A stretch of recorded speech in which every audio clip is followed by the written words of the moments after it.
So I was watching my favorite show, Yu-Gi-Oh, when I remembered the assignment.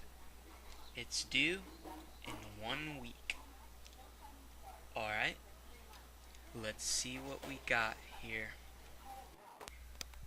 Show or tell who inspires and demonstrates leadership to me. Looks like I'm gonna need some help. Let's see what the dictionary has to say.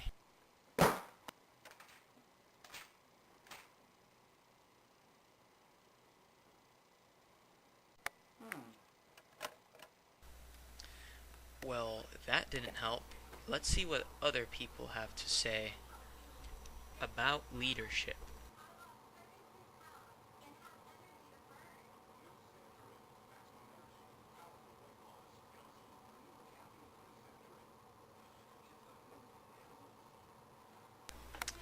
Well, that's enough leadership for one day.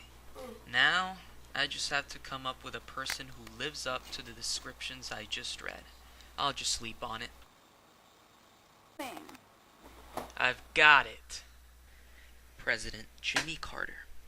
Although rated by the public as one of the most apathetic presidents, Jimmy Carter portrayed, in my opinion, great leadership in two events of his life: during his presidential campaign and during the Camp David Accords. In Washington, D.C. and most of the North, few people had heard the name Jimmy Carter at this point in time. He was nevertheless determined to win the presidency, and in a risky, time-consuming move, campaigned door-to-door in Wisconsin. It said that he'd just knock on someone's door and introduce himself saying, "Hello sir, my name is Jimmy Carter, and I am running for president." The most common responses he got, however, were, "Jimmy who?" and "President of what?" How do you think he felt?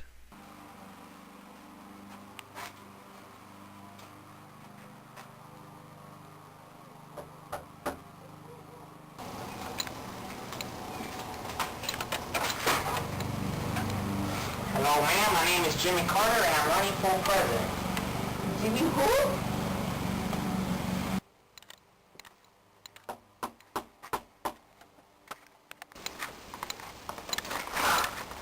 Good afternoon, ma'am. My name is Jimmy Carter, and I'm running for president.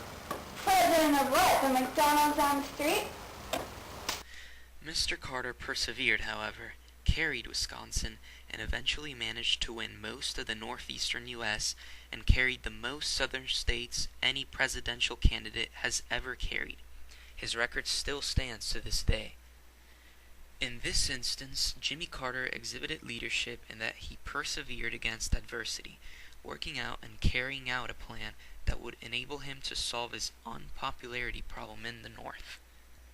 Next up, the Camp David Accords were the conclusion of 13 days of tense and dramatic negotiations between Egyptian President Anwar el-Sadat and Israeli Prime Minister Menachem Begin, mediated skillfully by President Jimmy Carter at Camp David, Carter's country retreat located near Washington, D.C. Carter contributed to the success of the Begin-Sadat talks because he refused to a certain point to let Begin or Sadat leave before they came to some sort of peace agreement. In the end, this treaty effectively ended 30 years of conflict and was the most influential factor that led Sadat and Begin to share a Nobel Peace Prize in 1978 and Carter to receive one in 2002. Carter showed leadership at the Camp David Accords because, although it seemed impossible that two Palestinian nations that had been fighting for the last 30 years would agree to make peace, Carter analyzed the group's common goal in reaching a peace agreement, was a gracious host, polite and courteous, but specially stern, in that he was determined to help Sadat and Begin reach an agreement. From peanut farmer to President of the United States, Jimmy Carter inspires me to be a leader because he's a prime example that hard work and commitment and merit are the things that lead to success. Well, I hope you guys enjoyed my video. I guess I'll see you at the YMCA retreat. Thanks for watching.